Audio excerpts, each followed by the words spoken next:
Right, ready to trade those spreadsheets for some stunning seaside views, because today we're diving headfirst into Cinque Terre, Italy. Cinque Terre.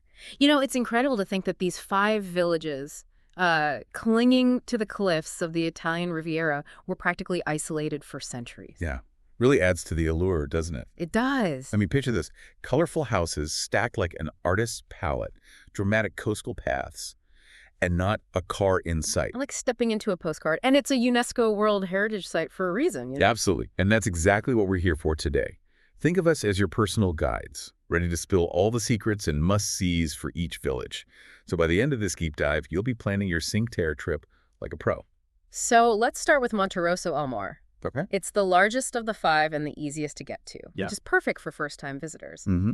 And get this, it boasts the only natural sandy beach in all of Cinque Terre. Oh, wow. Fegina Beach? Fegina Beach. That's the spot to be if you're craving some sun and sand. And trust me, a beach day is a welcome change of pace when you're exploring the rugged coastline of Cinque Terre. It's true. Most of the coastline is rocky, so Fegina Beach is a real gem. Yeah. Speaking of gems, you've got to check out Il Gigante, Ah, yes. a massive, partially destroyed statue near Right. Fegina Beach. Right. It's this imposing concrete figure emerging from the cliffside, almost like a guardian of the coast.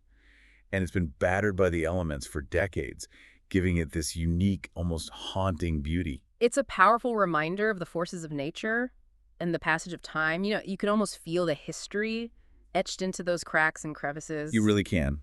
Manarola also has this cool blend of old and new.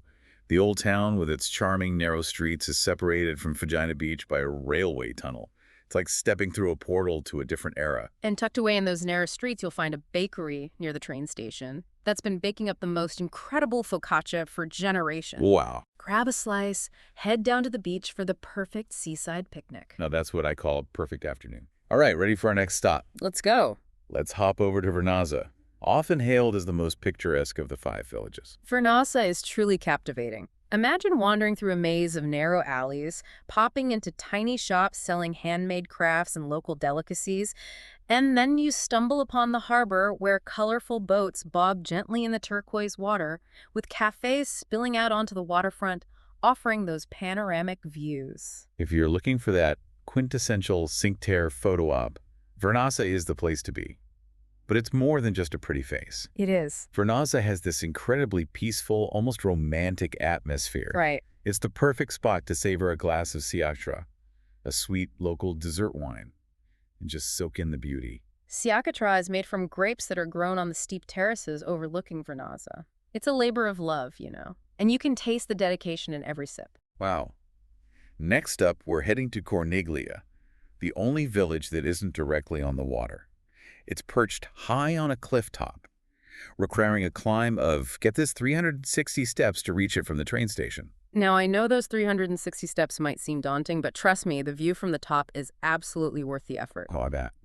As you climb, you're surrounded by those lush vineyards cascading down the slopes. And the higher you climb, the more breathtaking that panorama becomes. It's like you're earning those views with every step. I remember the first time I climbed those steps, I was definitely feeling the burn, but that sense of accomplishment when I reached the top and saw that view, it was just exhilarating. And Corniglia itself has this wonderfully tranquil vibe. It's a bit quieter than the other villages, making it a great escape from the crowds. Yeah. Plus, those colorful houses clinging to the cliffs, it's like stepping back in time. You can really feel the history there. From the heights of Corniglia, let's journey down to Manarola, a village steeped in history, surrounded by vineyards and exuding a timeless charm. Think ancient wineries housed in historic buildings, a rugged coastline perfect for a dip in the sea, and the scent of lemons and herbs in the air. Manarola truly captures the essence of that slow pace of life that Cinque Terre is known for. You can almost feel the connection to the land, the generations of families who have tended these vineyards and fished these waters. It's incredibly special. And for a taste of that history, I recommend checking out Cantina Cinque Terre, one of the oldest wineries in the area. Yes. They're known for their crisp, dry white wines, perfect for pairing with the fresh seafood you'll find everywhere in Manarola. It's an experience that engages all your senses. The sight of the colorful houses clinging to the cliffs, the sound of the waves crashing against the rocks, the scent of that salty air and the blooming herbs, and of course, the taste of that incredible local wine. And for those seeking a bit of adventure, you can swim and sunbathe along the rocky coastline.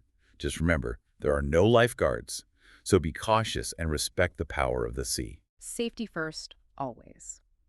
Now let's move on to our final destination, Riomaggiore, the southernmost village when traveling from the north.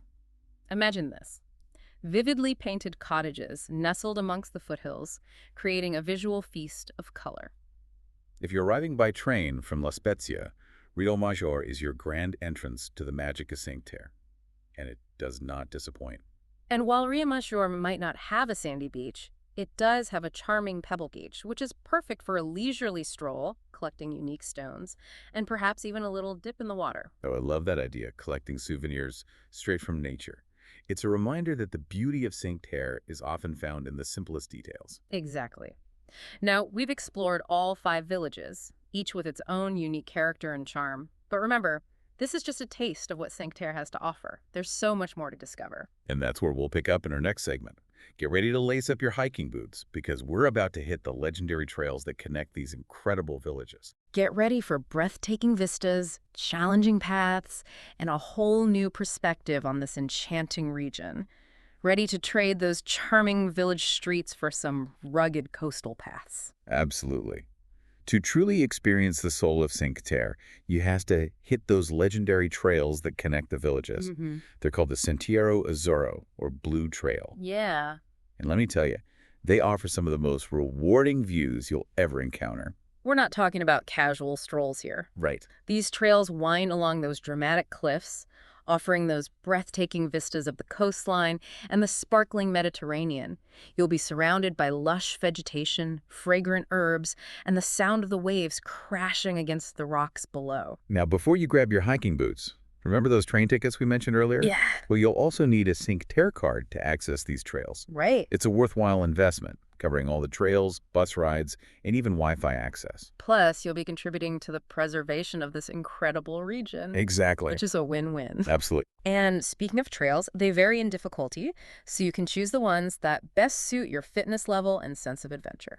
Perfect. So let's start with the trail between Monterosso and Vernazza. Okay. This one's considered challenging, covering about 2.5 miles with plenty of ups and downs. Comfortable shoes are a must. Oh, yeah. Imagine this. You're climbing, your heart is pumping, and then you reach a clearing, and boom, there it is. A panoramic vista of the coastline that will absolutely take your breath away. And then you descend, getting a closer look at that vibrant Mediterranean vegetation, maybe even spotting a lizard darting between the rocks. It's a symphony for the senses. And don't forget to bring your camera. Yes. You want to capture those incredible views and those moments of triumph when you conquer a particularly steep section. Most people take about 1.5 to 2 hours to complete this trail, but it's not about speed. It's about soaking it all in, immersing yourself in the experience. I love that. Now, for those seeking a true test of endurance, there's the trail from Vernazza to Corniglia. Oh. This one's the most challenging of the 4, and it offers fewer sea views because it kind of leads away from the coast, climbing high above the villages on those rugged cliffs. Right. I remember hiking this trail, and I was definitely feeling the burn. I bet. But, oh, that sense of accomplishment when I reached Corniglia. It was like I had conquered a mountain. It's a mental and physical challenge. It covers about 2.5 miles and takes around 2 hours for most hikers, but the views from the top, overlooking the vineyards and the villages clinging to those cliffs, it's truly unforgettable. All right, let's dial down the intensity a bit and talk about the trail connecting Corniglia and Manarola.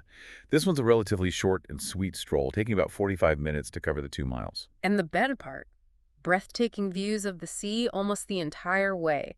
It's a great option for families, for a romantic stroll, or for anyone who wants a taste of the trails without the intense workout. Now for the grand finale. The trail between Manarola and Riomaggiore. This one's a real gem. It's a paved walkway called the Via dell'Amore, or the Path of Love, and it takes you right along the coastline, offering postcard-perfect views at every turn. It's easy to see why it's called the Path of Love. The path is carved into the cliffs, with that turquoise water crashing against the rocks below, and colorful villages perched above. It's a truly romantic setting, perfect for a leisurely stroll, hand in hand with your loved one. The whole walk takes about 30 minutes to cover the half mile, making it a great way to end your day of hiking, especially if you started in Monterosso. It's like a reward for all your hard work. Now, before you hit the trails, a few logistical tips. Okay. It's crucial to check the trail conditions before you set out, especially after heavy rain, as some sections might be closed for safety reasons. And remember, pack plenty of water, wear comfortable shoes, and protect yourself from the sun. Those are great tips, and I'd add, be prepared to share the path. Some sections can get quite narrow and crowded, especially during peak season. Just be patient, take your time, and enjoy the journey. Speaking of crowds, if you're looking for a more serene experience, consider hiking early in the morning or later in the afternoon. You'll have the trails mostly to yourself and enjoy the tranquility of nature. And here's another thought. What if hiking isn't your thing? Right. Don't worry. That's the There's another magical way to experience the beauty of Cinque Terre, and we'll dive into that next. Think sparkling turquoise waters, colorful villages, and the gentle rocking of a boat. Get ready to set sail on the charming ferries that connect these incredible villages. It's a whole new perspective on the magic of Cinque Terre. All right, let's swap those hiking boots for a bit of sea breeze because we're about to embark on a different kind of Cinque Terre adventure. We are. We're talking about those charming ferries that crisscross the waters, connecting all 5 villages. Imagine yourself gliding along those turquoise waters, the sun warming your face, and those colorful villages perched on the cliffs coming into view. It's magical. It is. It's a whole new perspective. Yeah. Literally, you get to see Cinque Terre from the sea. Plus, no steep climbs involved. Exactly. Yeah. It's a fantastic option for those who prefer a more relaxed pace. Maybe you have little ones in tow, or if you simply want to give those legs a rest after all that hiking. Right. You can hop on and off at each village, giving you the freedom to explore at your own rhythm. It's like a choose-your-own-adventure, but on the water. It is. And let's be honest, who doesn't love a boat ride?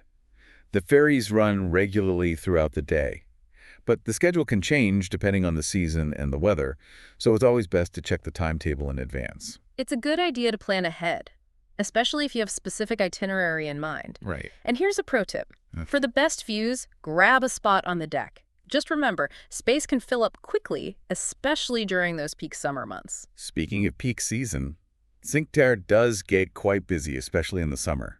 But don't let that discourage you. Each season has its own unique charm. It does. Spring brings those vibrant wildflowers and mild weather, while autumn paints the vineyards in golden hues. And even winter has its allure. Imagine cozying up in a cafe, sipping a cappuccino, and watching the waves crash against the rocks. Oh, wow. It's a more intimate experience of Cinque Terre, a chance to savor the tranquility and connect with that local rhythm of life. It sounds absolutely perfect. No matter when you choose to visit, there are a few things to keep in mind to make the most of your Cinque Terre adventure. Packing light is essential. You'll be doing a lot of walking, whether it's exploring the villages, hiking the trails, or climbing those infamous steps in Corniglia. Right. Comfortable shoes are a must. Leave those heels at home. Opt for sneakers or hiking boots. And speaking of comfort, book your accommodation in advance, especially if you're traveling during peak season. Cinque Terre has limited lodging options, and they tend to fill up quickly. For a more authentic experience, consider staying in one of the smaller villages, perhaps Manarola or Corniglia. You'll be immersed in the local life and wake up to stunning views every morning. Now let's talk about something that's music to my ears: food. Cinque Terre is a foodie's paradise, bursting with fresh flavors and local specialties. Get ready for plates piled high with fresh seafood, pasta tossed in fragrant pesto made with that local basil, and wines that perfectly complement the flavors of the region. And you absolutely cannot leave without trying the anchovies. They're a local delicacy, and you'll find them prepared in all sorts of delicious ways. And of course, no trip to Italy is complete without indulging in sang gelato. It's the perfect way to cool down after a day of exploring. So what does this all mean? Yeah. Cinque Terre is more than just a beautiful destination. It's an experience that touches all your senses. It's a place to slow down, to reconnect with nature, to savor those simple pleasures, and to create memories that will last a lifetime. It's a place that gets under your skin and stays with you long after you've left. And as we wrap up this deep dive into Cinque Terre, we leave you with this question. Which village will capture your heart in Cinque Terre? Which path will you choose to explore? And what stories will you bring back from this enchanting corner of Italy? The adventure awaits. Until next time, happy travels.